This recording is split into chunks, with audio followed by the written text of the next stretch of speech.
Hi friends, எல்லாம் எப்படி இருக்கீங்க? நல்லா இருக்கீங்களா? ஓகே ஃப்ரெண்ட்ஸ், இன்றைக்கி வந்து சமையல் வீடியோ தான். என்ன சமையல்னால் குழம்பு தான் வைக்கிறேன். அது வந்து கருவாட்டு குழம்பு. அது அதில் என்ன காய்கறி போட்டிருக்கேன்னா, பப்பாளி காய் இருக்குல்ல, பப்பாளி பழம் சாப்பிடுவோம்ல, அந்த காய் தான் போட்டு வச்சுருக்கேன் ஃப்ரெண்ட்ஸ். பப்பாளி காய், முருங்கைக்காய் ரெண்டுத்தையும் போட்டு தான் கருவாட்டு குழம்பு வச்சுருக்கேன். நீங்களும் வச்சு பாருங்கள். ஏற்கனவே நான் கருவாட்டு குழம்பு வீடியோ போட்டிருக்கேன்.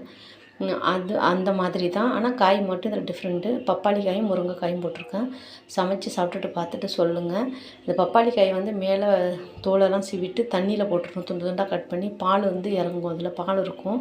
அந்த பாலில் இறங்கினதுக்கப்புறம் ஃபஸ்ட்டே நீங்கள் புளி ஊற போட்டுட்டு நீங்கள் காயை நல்லா கட் பண்ணி போட்டுருங்க தண்ணியில். அது நல்லா பாலெல்லாம் இறங்கி நல்லாயிருக்கும். அப்புறம் 2-3 வாட்டி அலசிட்டு அப்புறம் தாளிப்பீங்கள அப்போயே வதக்கி விட்டுடுங்க கொஞ்சம் எண்ணெய் ஊற்றி.